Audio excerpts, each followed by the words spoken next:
Happy Monday, everyone. Happy first Monday of December. Thank you for joining me tonight as we're rocking around the Christmas tree here on Sparked. I am Amber Kurt, and Sparked is my weekly lifestyle series. This week, it's a holiday party, and we are listening to Rockin' on the Christmas Tree by my very own husband, Scott Kurt. Give him a hand, everyone. Yeah, Rockin' on the Christmas Tree. All right. You are watching my weekly lifestyle series, Sparked, which is also its own warm and welcoming. Speaking of Scott, hey babe, it's great to see you here as always. Rose, it is so great to see you. Thank you for joining us tonight for a holiday episode of Sparked. Sparked, as you all know who have been here before, George, hello, is a weekly lifestyle series and its own warm and welcoming, vibrant online community that literally meets right here in the comments of the show. It's so interactive and so much good vibes and positive energy every single week get exchanged here on the show. We light fires of connection, reflection, and inspiration around things like personal growth, wellness, the world around us, the Christmas season, all those things and more each and every week. So, if you're a dreamer, a doer, or just anyone in search of a more joyful, meaningful, fulfilling life and a vibrant online community to share it with, you are in the right place, my friend. So, like Scott, like Rose, like George, like Vicky, like Georgie, say hi, let me know you're here, and start connecting. Hi, Donna. It's so great to see you guys here. Happy holidays. Merry Christmas to those who celebrate. That is what we are here to talk about tonight.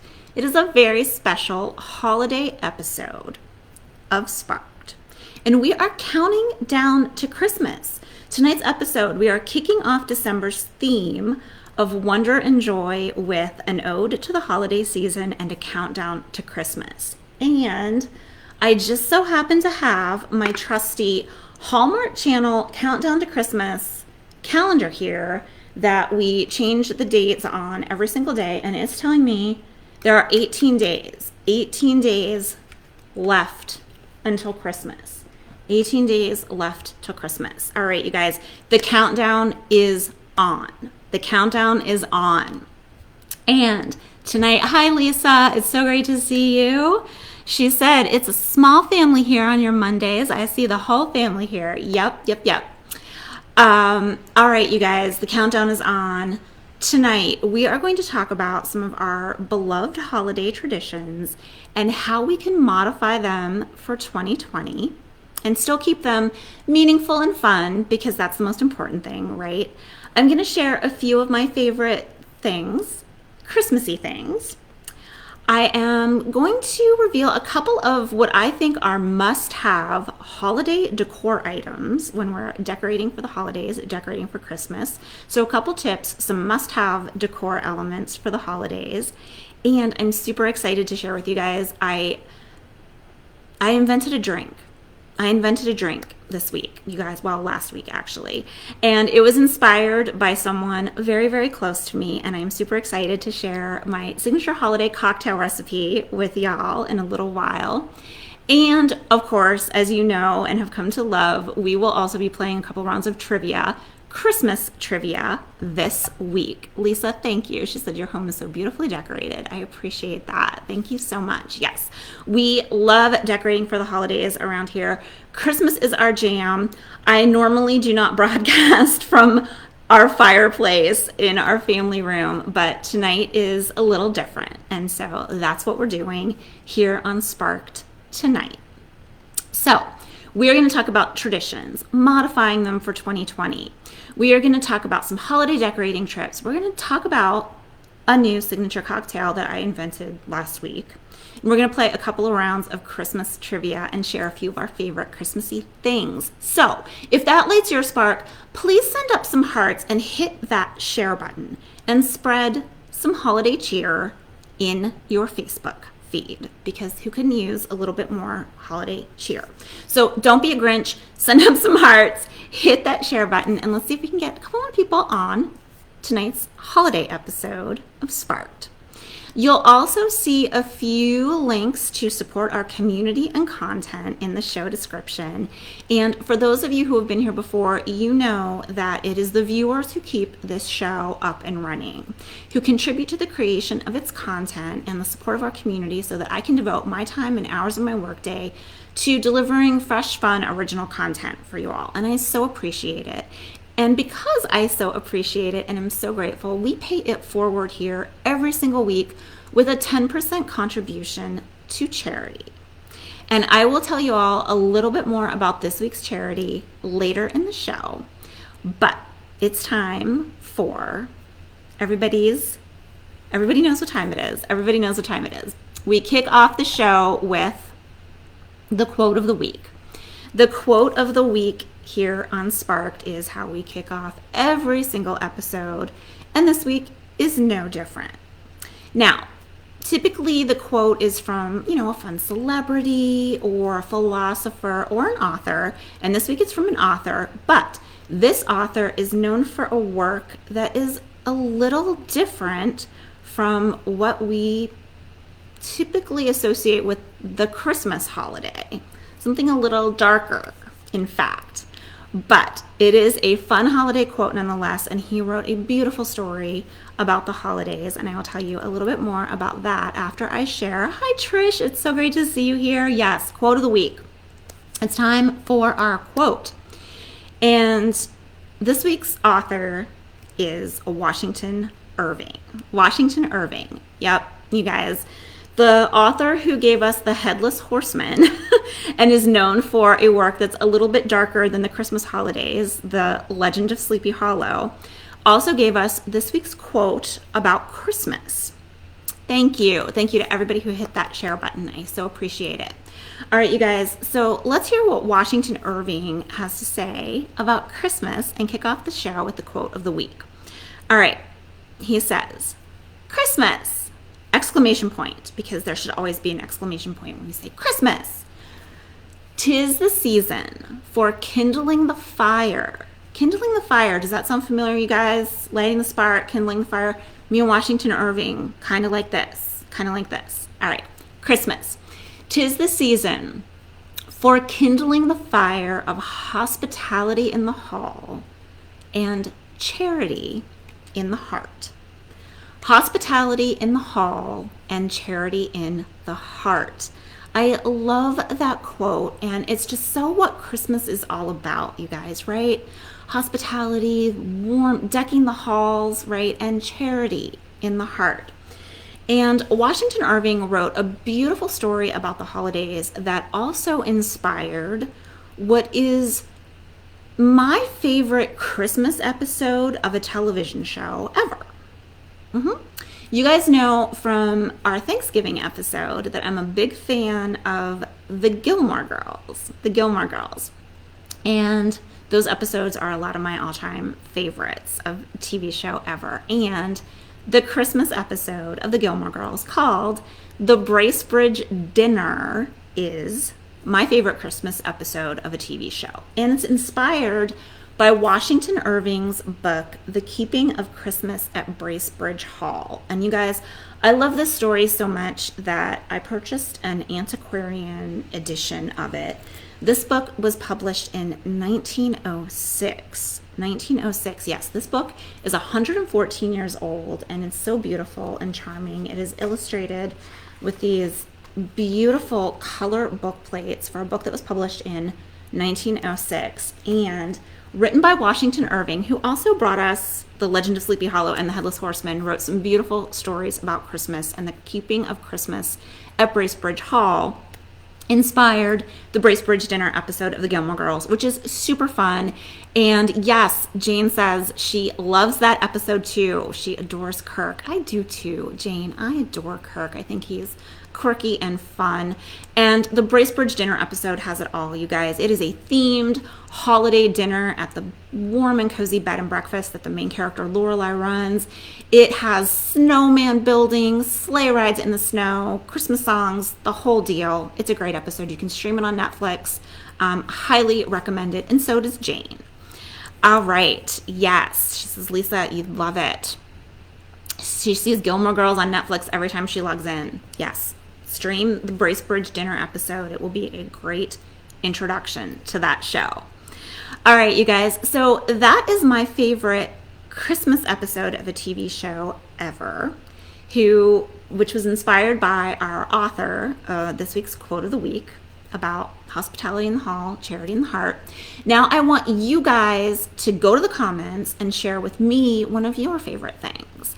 I want you to share in the comments, what is your favorite Christmas movie?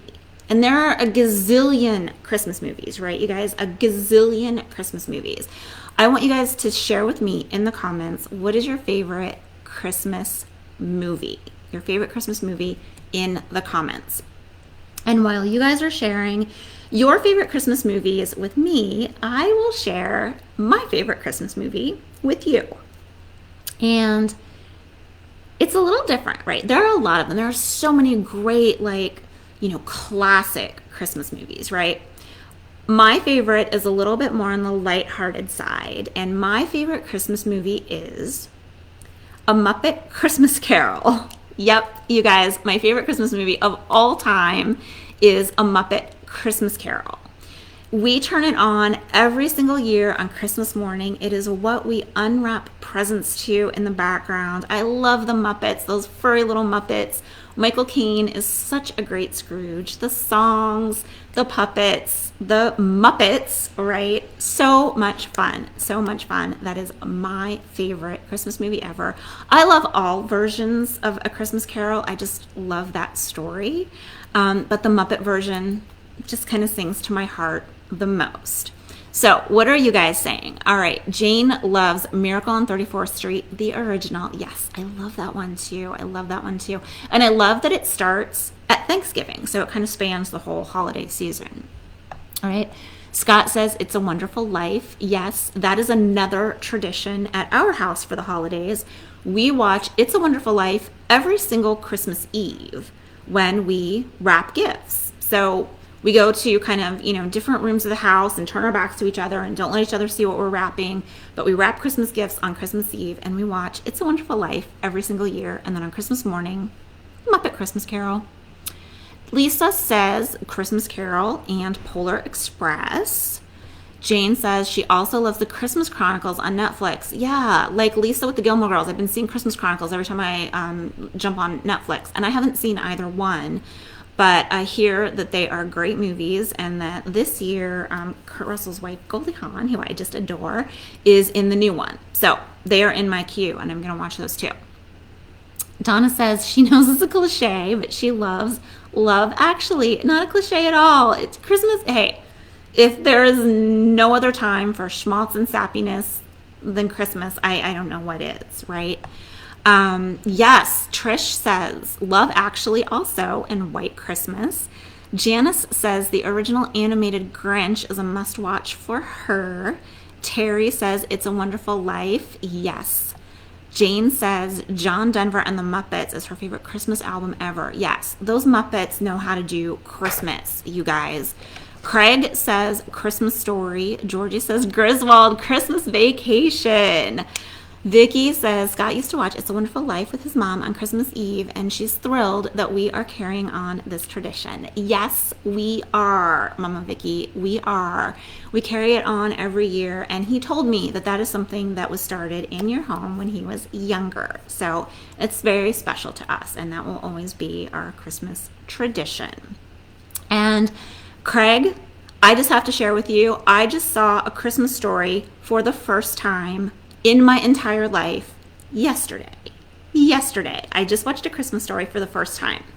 So for those of you who have been watching Sparked with us all through the pandemic, you know that one of the ways Scott and I brought some joy and fun is to have a weekly movie date night at home every single week during the pandemic. And we would just take turns picking different movies. We've watched dozens and dozens of movies, and I'm actually keeping a running list of them in my notepad in my iPhone so we can look back on that and actually remember what we watched and when we watched it. And so we didn't really have like rhyme or reason to it. It was just when it was somebody's turn, we picked the movie and then the next person picked the next week. Well, for For the entire month of December, we are doing something a little bit different, and every single movie is a Christmas movie, a Christmas movie. But to make it a little more fun, we decided that each week would have a special theme of Christmas, a special theme of Christmas. And we actually kicked it off before December. We kicked it off when we started celebrating the Christmas season, which was right after Thanksgiving. And it was Scott's turn to pick the movie that weekend, and he picked apparently every guy's favorite holiday movie, which was, Die Hard, and set the tradition of picking a disaster action film for a Christmas movie. And so I had to follow that up, and I picked the original Poseidon Adventure from 1972. The original Poseidon Adventure from 1972, because it was the only other sort of holiday-themed disaster action film I could think of. And you guys, if you haven't seen it, it's actually an Academy Award winner, and any movie where you have to climb like a ginormous Christmas tree to save your own life and escape, that's a holiday movie in my book, right? Okay, not the most feel-good movies, but that's what kicked off our holiday viewing. And just this weekend, we decided that the theme was going to be comedies. And we're also doing double duty. So we're watching 2 movies every single weekend. Started with disaster movies. This week was comedies. I picked Home Alone on Saturday night, and last night we watched A Christmas Story. And you guys, I have never seen it before. My dad loved that movie and watched it every year at Christmas. And I typically love the things that my dad loved. And I thought it was like a boy movie. It was about a BB gun. And I was just like, that's all I knew. And I wasn't super into it. Love that story, you guys. A Christmas Story has a brand new place in my heart. Thanks to Scott. I watched it last night for the very first time. So Craig, it's a close second for me. Yeah, I have come to love that movie too. All right, Rose says Preacher's Wife with Denzel. Yes, I love that movie too. I love that movie. I also, Rose, if you haven't seen it, the original, The Bishop's Wife with Cary Grant, and I can't think of the actress's name right now. Also, really, really beautiful, beautiful story, which is what I think Preacher's Wife is based on. So, highly recommend the Cary Grant one as well. Denzel, also love him. Cary Grant, love him. Leading men. Okay. All right, you guys, thank you for sharing your favorite holiday movies with me. I shared mine, and nobody else said Muppet Christmas Carol. Jane says her dad has the leg lamp, the major award. Yes, the very major award. And, we had a Halloween party one year, and one of our friends came dressed as the leg lamp, and I wasn't able to experience the full, effect of somebody dressing up as that, piece of movie memorabilia until, now last night I get it, why it's such a big deal. All right, you guys, thank you for sharing your favorite holiday movies with me. No one else picked them up at Christmas Carol. That's okay. It will live in my heart forever and is one of our favorite holiday traditions here at Casa Kurt. All right, I promised a couple rounds of Christmas trivia. I shared that I love all things A Christmas Carol. The Muppets version is my favorite, but I do love all things A Christmas Carol. And our very first trivia question of the evening is about A Christmas Carol. Not the Muppet version, but just A Christmas Carol, the story. And my first trivia question for you guys, take your guesses in the comments, is how many ghosts visit Scrooge in A Christmas Carol? How many ghosts visit Scrooge in A Christmas Carol? That's our first trivia question of the evening. I want you guys to share your answers in the comments. And while you're doing that, I am going to dive into some content for tonight's episode. And we're going to start with favorite holiday traditions and how they might look a little bit different in 2020, but they can still be as fun and meaningful, and that is the main thing, right, you guys? All right.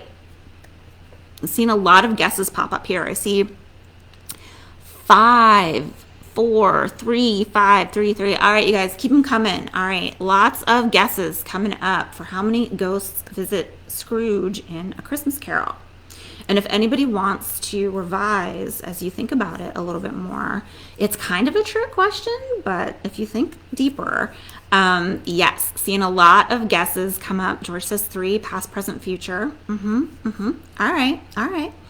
I will share the answer with you in just a second. But the first tradition that I want to share with you guys that can look a little bit different in 2020, but still be fun and meaningful, is the tradition of going to a holiday show every year. And for different people, that means different things, right? Some people love to go see the Nutcracker Ballet every year. Some people in our house, we people, love to go see A Christmas Carol every year at Ford's Theater in DC. You guys, it's a tradition that Scott and I have not missed a single year since we have been married. We've gone every single year. And I almost have to think that the universe was like, you know what? We saw it twice last year because his mom visited over the holidays, our beloved Vicky here, and we took her to see it. And we saw it twice last year. And so I feel like this year the universe was like, you guys had more than your fair share last year. I'm throwing a pandemic at you this year and you're not going to see it live at all. But for us, that was our annual Christmas show. For some people, maybe it's a Christmas concert, right? A Christmas church pageant, or a musical show, symphony, or carolers, or something like that, right? But I know for so many people, going to see a live Christmas show is such an important part of the holidays. And I will share how our favorite tradition is looking a little different this year, and maybe yours is too. And I am so excited to share with you guys that if you haven't ever seen A Christmas Carol at Ford's Theater in DC, maybe because you don't live anywhere near us here in the Northern Virginia suburbs of Washington, DC, this year you can, no matter where you are, partake in our favorite holiday tradition with us. And that is because this year Ford's Theater is doing A Christmas Carol as a radio play, and it's totally free, you guys, totally free. No front row balcony tickets required. It is totally free. They are streaming on their website starting on December 14th, and there will also be a special radio broadcast on the local radio station WAMU 88.5 FM on Christmas Day.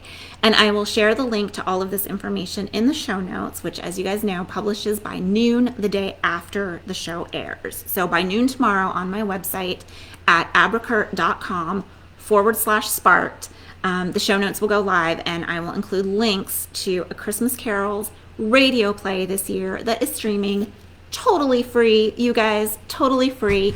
And let me just tell you, Scott and I are super excited to experience our favorite tradition in a new and different way this year. We have a whole afternoon planned of, gathering around the computer to stream it and hear a, sort of modern version of an old-timey radio play. So maybe there are a lot of other organizations that do Christmas pageants or musical events. I know Scott is doing, spoiler alert, I don't know if he's announced this yet. I guess I'm letting the Christmas cat out of the bag. But I know he's going to be doing a Christmas version of his live show a little bit later in the month to celebrate the holidays. I bet, there are more than just Ford's Theater is pivoting this year with their traditions. I know that the Washington Ballet is doing a lot of online things for the Nutcracker this year. And we can't wait to listen to the radio play of A Christmas Carol. All right, there have been like a million guesses back and forth for how many ghosts visit Scrooge on Christmas Eve in A Christmas Carol.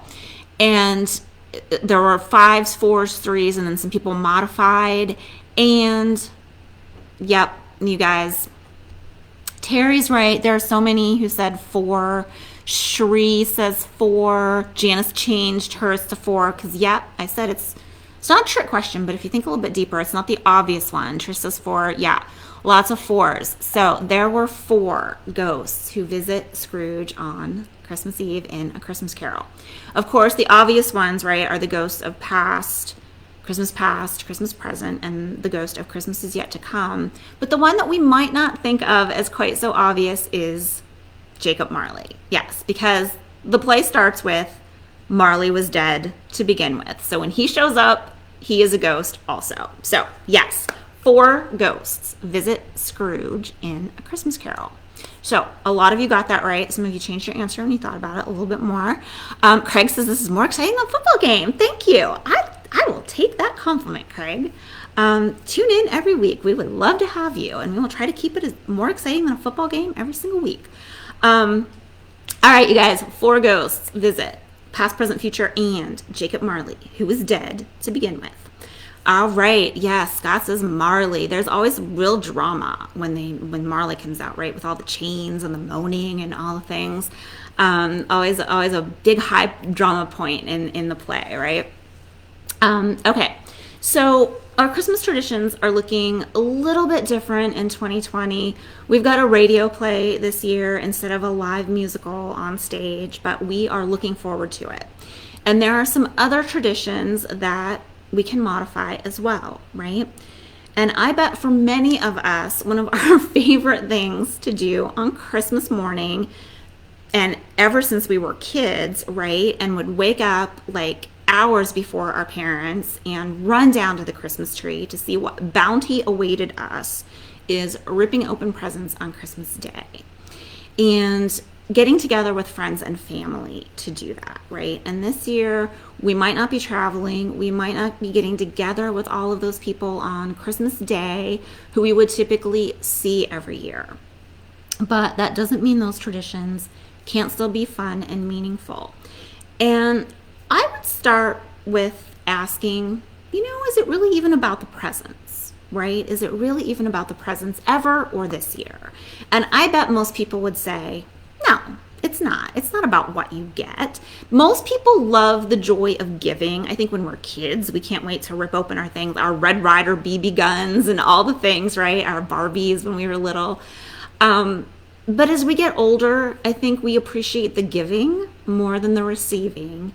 And there are still so many ways to give of ourselves at the holidays this year without it being about, exchanging gifts, right?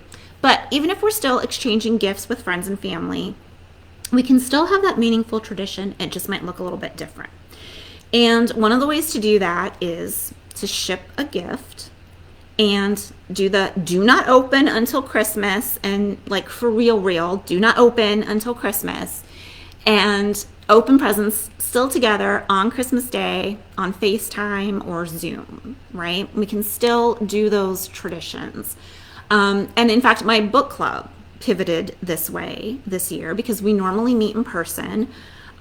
We were meeting outdoors, socially distanced through the summer, and we just had our last in-person meeting for the season for a while in November and decided to go online through the winter. We always do a Secret Santa gift exchange every year at the holidays, and we didn't want to stop that meaningful tradition in 2020. So this year we decided to do a book exchange, and we made a wish list of books, and our Secret Santa picked a book and will ship it to us, and then on the day of our book club meeting, we will unwrap our books together and our Secret Santas will be revealed. So we are still experiencing a favorite tradition, but it's just going to look a little bit different this year. The gift giving, the family gift exchange, the friend gift exchange, or maybe it's not about the presents at all. And everybody pulls money together and gives to charity. We started doing that with Scott's family a couple of years ago. We would all chip in some money to a community pot, and we would nominate a charity. Each member would nominate a charity, and they would get drawn out of a hat, and that's where the money would go that year, and so on and so on and so on. So there are a lot of ways that we can still have fun and feel like we're giving with our friends and family, but it just looks a little different because it's 2020, right? It's 2020, and so we just, have to figure it out, right? Okay.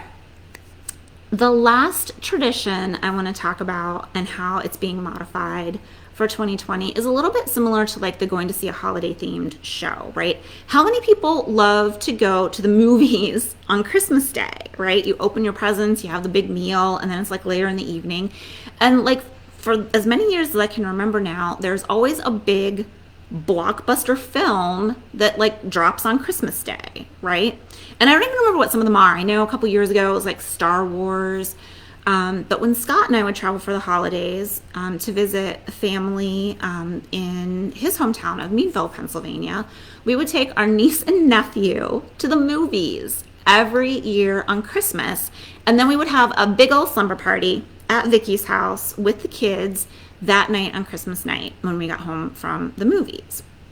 And we're not traveling this year, let alone, to see family, let alone going to a public movie theater. Unfortunately, we have made that decision. So what do we do? Well, in case, I don't know, you may have been living under a rock the past 6 months, there is a new version of the movie Wonder Woman coming out on Christmas Day this year. And it got pushed back and pushed back and pushed back. It was supposed to be the summer blockbuster.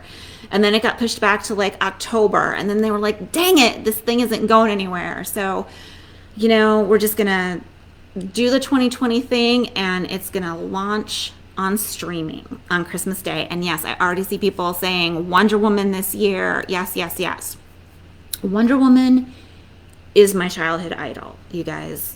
Like, I know there was a year that I unwrapped, like, I don't know, Wonder Woman's like plastic crown and the bracelets and like probably some underoos or pajamas or something like on the Christmas tree when I was like a kid, because Wonder Woman was my jam. And she still is.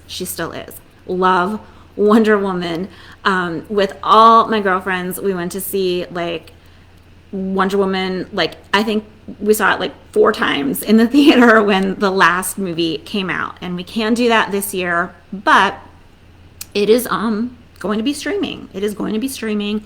Now there are some theaters open, so it will still, launch in the theaters that are open and serving the public in different ways with their own protocols on Christmas Day. But for those people who don't feel comfortable going to the movies, and I have to say I am one of those people right now, it is going to be streaming on HBO Max on Christmas Day, just the same way it's opening in theaters all across the country. And so I am super excited because we already have an HBO subscription and we don't have anything new to sign up for. So we will still get to watch Wonder Woman 1984 this year, the big blockbuster release. And the cool thing about a lot of the streaming services is that you can host like watch parties together, so you can still kind of have that fun interaction. Some of my girlfriends and I were talking about, like let's try to pick a date and host a Wonder Woman watch party together this year and still feel like we're together watching one of our favorite superheroes on the, not big screen, but as big a screen as we have in our houses, and still sharing that tradition together. So I'm looking forward to that this year. And Janice said that several scenes were filmed at Landmark Mall, which is a mall in the Northern Virginia suburbs. It's in Alexandria. Is that right? Alexandria. Correct me if I'm wrong, folks. I can't remember exactly where Landmark is. But several scenes were filmed at the mall and in different locations in and around DC, because there are scenes in the movie that it's supposed to be set partially in DC as well. So Wonder Woman 1984, blockbuster this year. It's not going to look exactly the same as it does every year, but you can stream it on HBO Max and maybe host a watch party with some friends and tune in. All right. Yeah, Craig said he didn't know. Yeah, it was filmed. There were a bunch of scenes filmed in and around DC. I know the mall was one of them. And I remember, like, there were friends. I wasn't at any of the movie sites, but there were friends posting pictures where they had streets blocked off. I know some of it was shot in Georgetown. I remember friends posting pictures who, like, saw the film crew stuff happening in Georgetown one night. And, you guys, fun fact, the original TV Wonder Woman lives really close to DC too, and because she was super close to where some of the filming was happening this year, Linda Carter, TV's original Amazing Wonder Woman, is going to be in the movie Wonder Woman 1984 as well. Talking about another holiday, or not holiday necessarily, but another tradition that didn't happen this year. Linda Carter is a great singer, and she actually does a concert at the Kennedy Center every year. So if you're a Linda Carter fan, if you're a Wonder Woman fan from childhood or from the 70s and early 80s, and you didn't know, and you live in the DC area, and she actually tours different parts of the country too. I think she does a show in Nashville every year as well. But if you're in the DC area, catch her Kennedy Center show. My dear friend Donna and I made that an annual tradition. Didn't happen this year. Their Kennedy Center was closed this year due to the pandemic, but it's an amazing show. And there's always like, she does something, that's related to Wonder Woman. She'll do the spin or something fun in her show every year. So the holiday blockbuster still happening, Wonder Woman 1984, and it is streaming on HBO Max. All right. Jane says, yeah, they've recreated Commander Salamander, which was like an iconic Georgetown boutique. That was before my time in DC, but I think that was right? Yeah, Donna was one of the people that went to watch the filming in Georgetown a couple of summers ago when they were here on location. Super fun. So I am looking forward to that.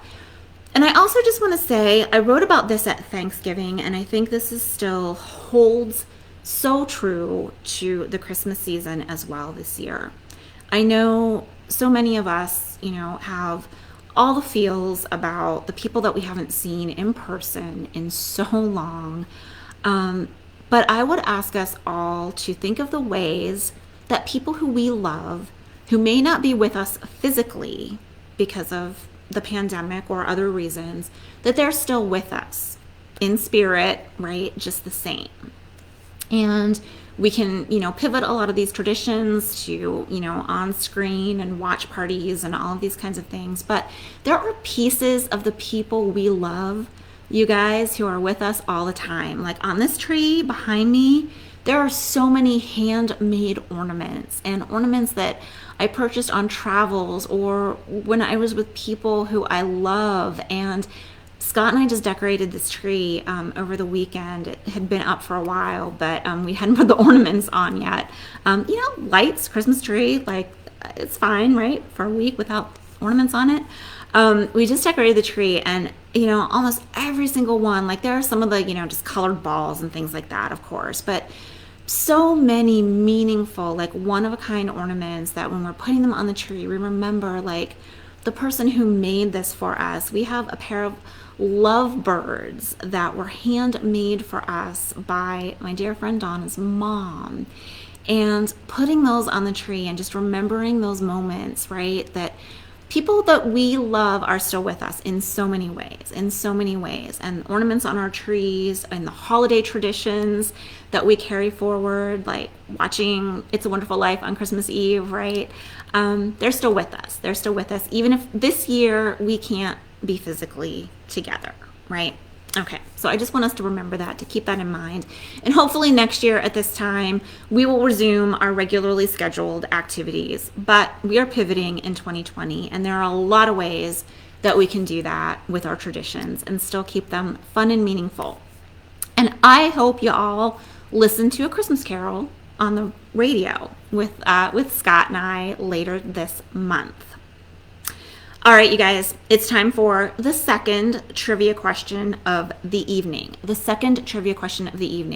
I just mentioned the Christmas tree, all the ornaments on the tree, right? It's a big part of our Christmas holiday traditions, right? Selecting a tree for those of, you who get like the real trees every year. Ours is, not. Ours is, the perennial. But for those who go out and, cut a real Christmas tree, right? The smell of the pine that fills the house and all the beautiful things, right? That tradition in and of itself is an incredible holiday tradition. But the tree and decorating and the ornaments and all the things is a huge part of our Christmas celebrations. And the second trivia question of the evening is, what country is credited with bringing the Christmas tree to America? What country is credited with bringing the Christmas tree to America? All right, guesses in the comments, please. Vicky said Linda Carter just released music with her daughter. I heard one of their songs, Beautiful Voices. Yes. Vicky, you are absolutely right. And also, Linda Carter's daughter would perform with her a lot at her in-person concerts at the Kennedy Center. I think she was with her pretty much every year that Donna and I saw those concerts. And she started out, kind of being the shy, like wallflower who didn't want to come out on stage. And then by the end of it, she was like, belting out the songs just like her mom. And let me tell you guys, the DNA in that family is like off the charts. Her daughter is just as stunning and beautiful as she is, and like legs to the ceiling, you guys. And she's going to be a lawyer, like all the things. True Wonder Woman in real life. All right. Everybody is guessing Germany. Trish says decorating the tree without her family was difficult. Memories were moving and emotional. Yeah, Trish, I can see that. I can totally empathize with that. And Jane, I hope you don't mind me sharing this story that you shared with me, but one of the ways that some of Jane's family are keeping the stories of their tree decorations alive. Her sister was decorating their tree with their parents. They're in their little family bubble. And so many of their ornaments were handmade or came from, they lived in Germany for a while. And their ornaments have very special stories attached. And Jane's sister was recording her parents telling the stories of the ornaments and where they came from as they were putting them on the tree, so that their family always has those memories to kind of relive and share with each other years and years and years to come. And I just thought that was one of the most beautiful things I ever heard, and wanted to share that with you guys as well. Jane, I hope you don't mind. I'm sorry. All right. So Jane, who used to live in Germany, we don't even have to go into the next topic. Yeah, I think the answer has already been revealed. Jane says with 100% certainty, Germany. She used to live there. Germany. Tina said Germany. George says Germany. Trish says Germany. Everybody is saying Germany. Lisa had no idea it was Germany. Jane says Christmases were magical in Munich. They used to go to the Christkindl markets all the time. Yeah, I bet that was amazing to see in person. Scott says Germany equals Tannenbaum. Yes. Yeah. All right, you guys, but there's an interesting little story, and I don't know, maybe for those of you who didn't know it was Germany, you don't know this either probably, and I don't know, maybe the ones of you who did know it was Germany may not even know this. But yes, it was in fact Germany who is credited with bringing the Christmas tree, the Tannenbaum, to the Americas. But, you guys, when they brought it to the colonies early on, y'all, I don't know if you know this, but the Christmas tree's origins are pagan. They're pagan in origin, and the Puritans were not having it. They were not having it, you guys. The Christmas tree, pagan in origin all the way back. And Germany brought it to introduce it to the Americas. And at first, the colonists were not having it. So much so that, and here's a fun fact for you, in 1659, 33 years before the Salem witch trials, the party people of Massachusetts outlawed celebrating Christmas. They outlawed it. The only thing that was allowed was going to church. And any secular representations of the holidays, especially Christmas trees, were strictly prohibited. Christmas? Church. That's it. Illegal. Prohibited.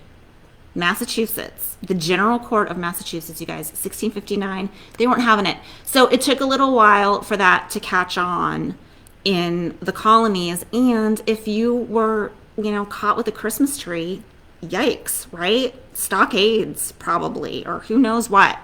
All right, you guys. So after that Killjoy story, we need something to bring the fun back. And that means it is time for the weekly moment of joy. And of course, the Moment of Joy has a Christmas theme as well this week. Yeah, Lisa had no idea all the stuff. Yeah, Jane says the Puritans were party poopers. Oh, yeah, Lisa said the Christmas tree was pagan. Yeah, many of our Christmas traditions have pagan origins, and the Christmas tree is one of them. In fact, many people believe that the date of Christmas was actually selected because of when the pagans celebrated their festival of Yule. And biblical scholars, some of them dispute the actual birth date of Jesus. Google it, it's a whole big controversy. So yeah, pagan trees, Puritans weren't having it. It was illegal. And the killjoys, party poopers, finally caught on. Because it's fun. It's fun, right? Merry and bright, festive and joyous. Get on board, you guys. All right. So this week's Moment of Joy is all about Christmas and our friends at the U.S. Postal Service. Christmas and the U.S. Postal Service. Have you guys ever heard, if you have, show of hands, how many of you all have heard of Operation Santa? How many of you guys have heard of Operation Santa? Because that is what this week's Moment of Joy is all about. And it starts more than a century ago. You guys, again, almost as old as my book here, my Washington Irving book, Operation Santa is almost just as old. All right. In 1912, Postmaster General Frank Hitchcock created Santa's first mailroom in response to the overwhelming amount of letters that kids were writing to Santa Claus addressed to the North Pole every year. Okay? So, of course, right? Who didn't write letter to Santa when you were a kid? And I don't know, who knows where they ended up, right? Some parents probably just took them and checked off their shopping lists. Maybe some actually got mailed to the North Pole, right? But the North Pole post offices were getting inundated with letters for Santa, with kids' Christmas wishes. So, way over 100 years ago, in 1912, the Postmaster General created Santa's first mailroom and authorized local postmasters to actually open the letters that were addressed to Santa. And Operation Santa was born. Now, some of the kids would request, toys and things like that, and they tried to help fulfill some of the neediest wishes. In the 1940s, so many letters were pouring into this program. It kind of, news caught on, right? So the United States Postal Service decided to open up to the general public in the 40s. Need was so great. The letters were overwhelming. They decided to open Operation Santa to the general public. And people could adopt a letter to Santa. All right, so they also digitized the experience in the digital age, right? So 2017, they digitized the program with a pilot in New York, took it online to see if, they could get more people involved instead of just people gathering at local post offices to read the letters to Santa. And of course, the response, the charity in the heart, right? According to Washington Irving's quote, right? Kindling the spark of charity in the heart every year at Christmas. That spark of charity response was overwhelming. They decided to take it national. And last year, 2019, was the first year that Operation Santa went national. Now, anyone in the United States can fulfill a child's holiday wish to Santa. And of course, as you can imagine, you guys, right? Like, some of these letters are just like the, I want, a Spider-Man doll or, Wonder Woman underoos or whatever, right? But some of these letters are just, they're heartwarming and heartrending, right? Some kids talk about their single mothers struggling to provide for their families, and their request for Santa is something for their mom. Or, they're foster kids and they just want a family for Christmas. So some of these letters, you guys, are kids looking for something more than just, a Betsy Wetsy doll. And this year, right, because these heart-rending requests are becoming more and more frequent, people are finding new and creative ways to adopt letters. And the word has spread so far and wide that in 2020, they actually made a documentary about Operation Santa. There's a documentary about Operation Santa that you can stream online, and I will share links to the streaming. But it premiered worldwide just this past weekend.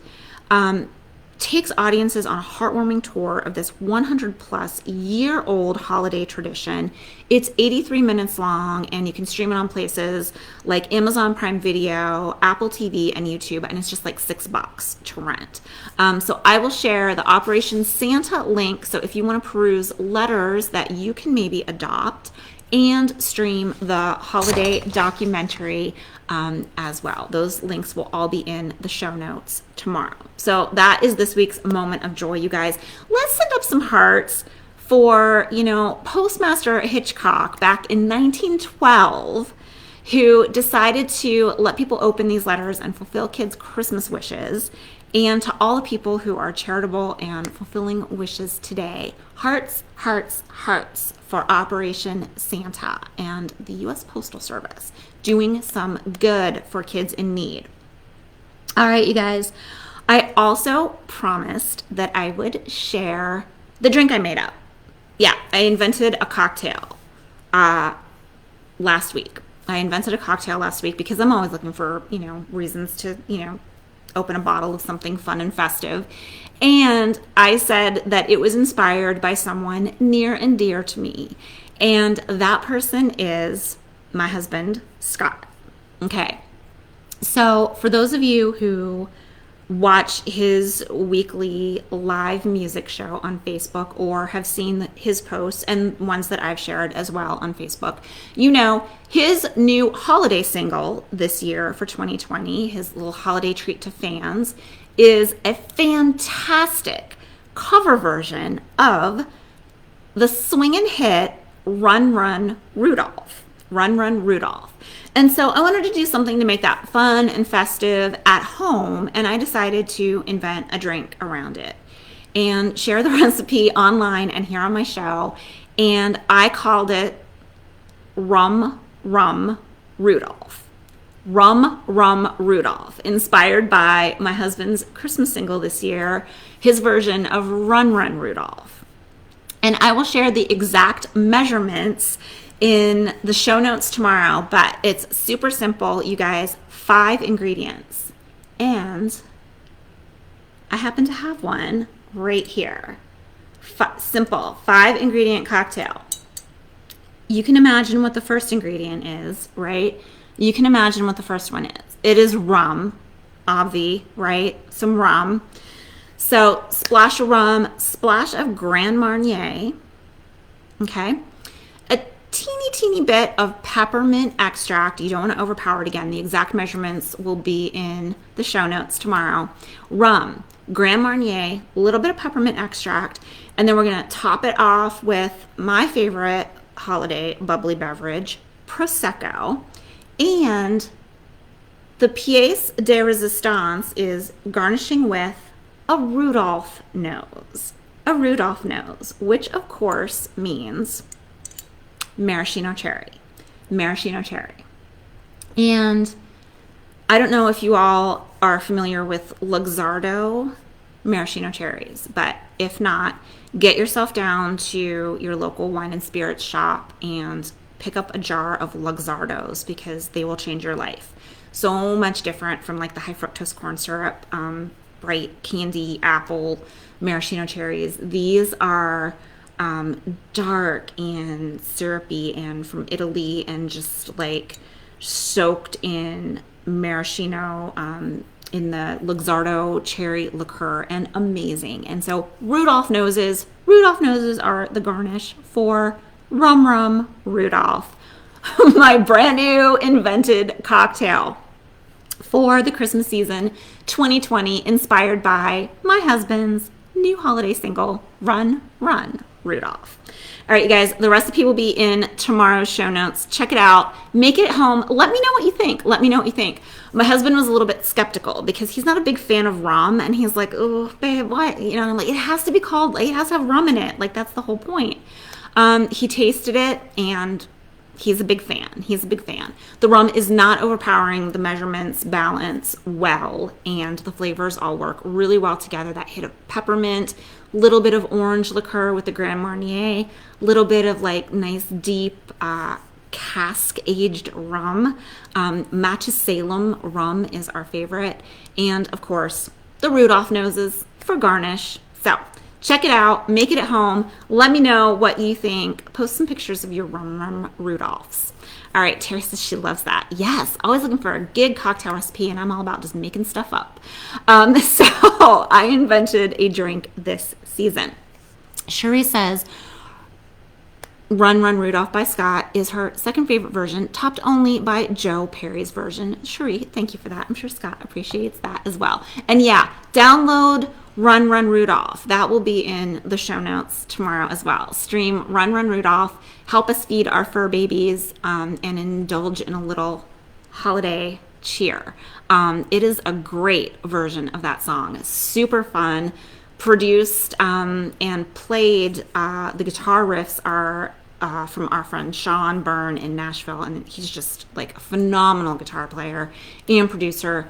The production on that song is fantastic. So, all right, you guys, Rum Rum Rudolph, inspired by Run Run Rudolph by my husband.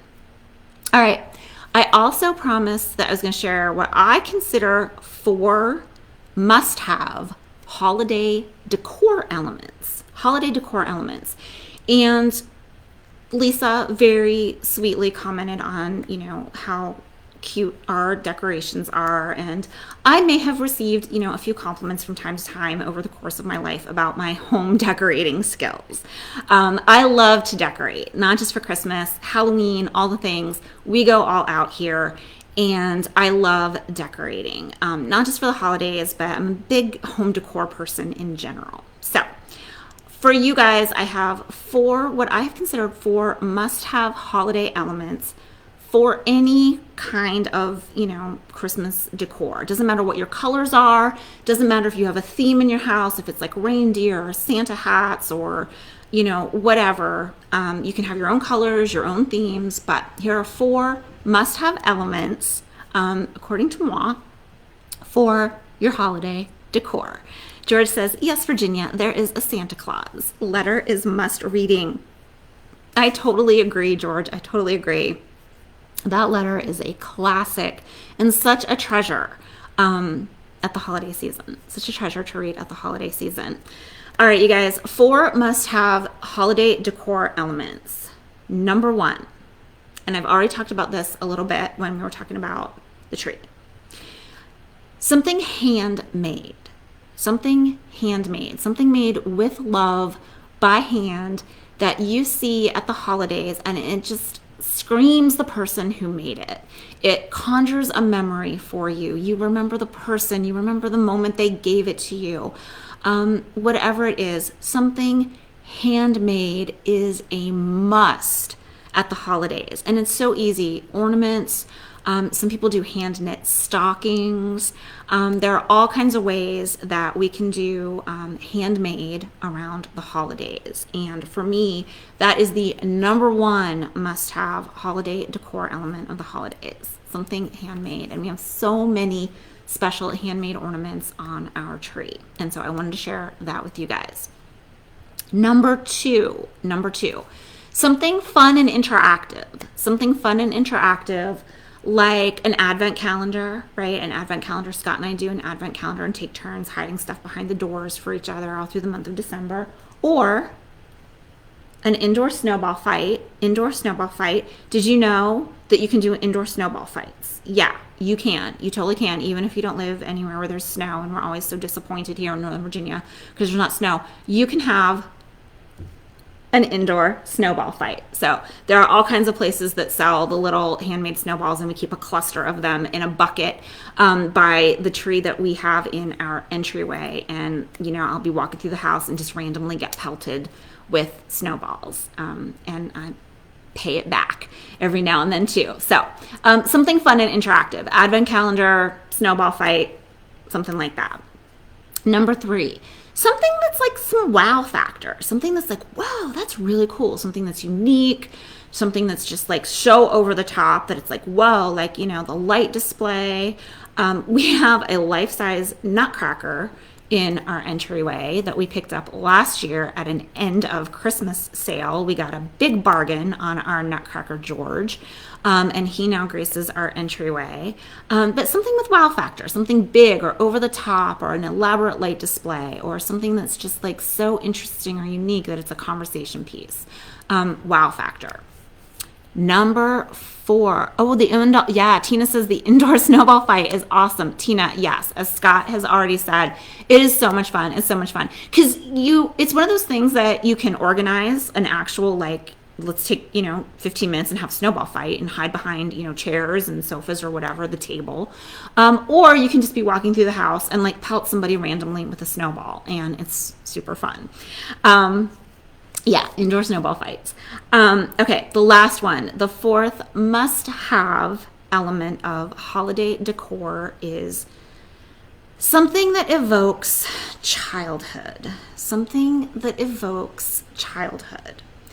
And maybe for you, that's a train set. My dad loved train sets, and he would set up a train every year at Christmas that would go around the tree. Maybe it's, an antique sled. An antique sled that, reminds you of those, sled riding days of being a child. For me, it's the storybook, The Night Before Christmas. I love this story. My mom would read this to me every year on Christmas Eve before I would go to bed, and it was the last thing I would hear every single night on Christmas Eve. And so I bought a special keepsake version of this. This is not my version from childhood. My version from childhood was actually the Little Golden Book version. Do you guys remember those, the Little Golden Books? But I bought this keepsake version that we display in our library every year for the holidays. So something that evokes childhood. All right, you guys, 4 must-have elements: handmade, fun and interactive, wow factor, and something that evokes childhood. And I also said, I know we are at an hour, and so we're wrapping this up, but I wanted to mention some of my favorite Christmassy things, one of which is, of course, the ugly Christmas sweater tradition.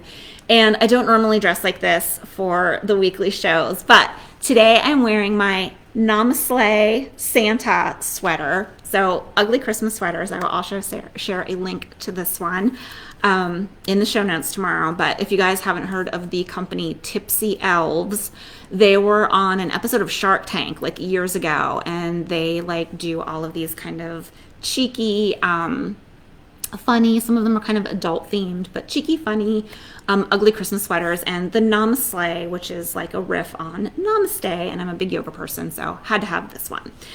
So the ugly Christmas sweater. Those of you who are friends with me on social media already know I am a huge fan of all things Hallmark Channel. I already shared my Countdown to Christmas calendar at the beginning. This book, Countdown to Christmas, is new this year. They just published it this year, but for everybody who watches Hallmark Channel like it's your job at the holidays, I'm one of those people.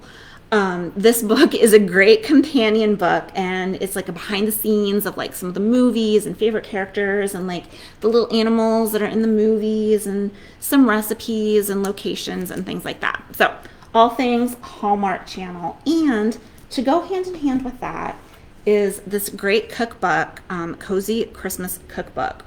Mouth-watering food to enjoy during your favorite holiday films. And this is not a Hallmark product, but it is written by a fan of Hallmark who is just as big a fan as I am. And she put together this entire book of recipes that are connected to Hallmark Christmas movies. And she actually writes like which movie it's about and like the part of the movie where they're, having the food that she writes about in this cookbook. So this was a must have for me. All right, you guys, a few of my favorite Christmassy things, which also include my brand new cocktail, which I will give you the recipe for in the show notes, my husband's new single, Run, Run, Rudolph. Also, who doesn't love the cookies and milk for Santa? The cookies and milk for Santa, these plates and the little, milk carton, they're musts at our house. Cookies and milk for Santa. And don't forget carrots for the reindeer, or apple slices, whichever your household prefers. But don't forget about the reindeer, because we love Rudolph, right?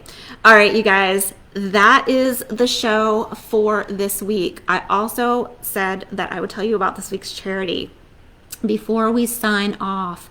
And this week's charity also, it is Christmas themed, you guys. It is Christmas themed, of course. And as we're talking about letters for Santa and fulfilling childhood wishes, I couldn't think of a better charity to go hand in hand with this week's theme than Toys for Tots. Toys for Tots. And I know most of us already know what Toys for Tots is, right? It's a nonprofit. It is a program of the Marine Corps, of the United States Marine Corps, that was actually founded by a Marine Corps reservist all the way back in the 40s, and remains active to this day, has served millions of children in need with millions of toys distributed across the country. Toys for Tots is this week's charity. If you haven't made a contribution and you're on the fence, 10% will go to Toys for Tots. And this year, distribution, collection, sorting the toys all looks super different due to the pandemic. And so each and every locality has their own Toys for Tots official coordinator. And so if you go to the Toys for Tots website, you can see who the local coordinator is and what their pandemic toy distribution plan is. And so I wanted to make sure that things were still happening this year. And here in Loudoun County, my home county here in Virginia, they are like super organized. They have it all figured out. Their whole plan is on the website. They're partnering with local nonprofits. They've got it like a well-oiled machine there. So I feel really, really good. Money is needed this year more than ever than physical toys due to all of the pandemic restrictions. They just need money to buy the toys and distribute them through local nonprofit partners. And so this week, 10% of all the contributions that come in to support our content and community of the show will be going to Toys for Tots. I'm hitting that donate local button, and it will go here to my own backyard in Loudoun County. And last year, their statistics are amazing, you guys. They distributed 26,747 toys just here in Loudoun County, Virginia. Just here in Loudoun County, Virginia. 26,747 toys to 8,084 kids. 8,084 kids. So imagine the difference we can make. And imagine if there are that many kids just here in my backyard in Loudoun, how many kids all over the country need our help this time of year. So with things like Operation Santa, Toys for Tots, there are so many great ways to get involved at the holidays.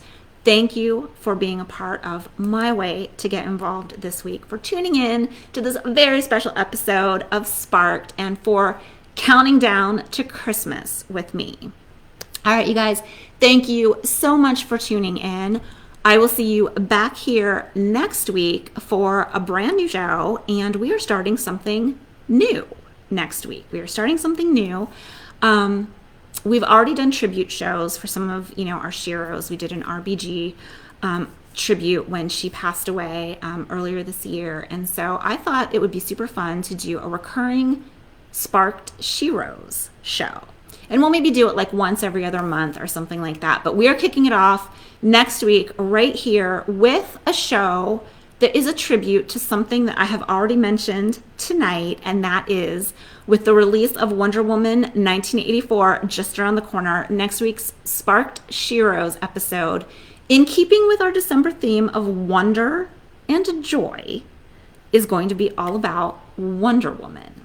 All right, you guys, I hope you will join me next week. There will be Wonder Woman trivia. There will be some favorite things about Wonder Woman. There will be all kinds of Wonder Woman past, present, and maybe some future. All things Wonder Woman and Sparked Sheroes, my childhood shero, Wonder Woman. Thank you so much for being here next this week. I hope to see you back here next week. Be good to each other. Be good to yourselves. I love you guys. Thank you. And I'll see you next time.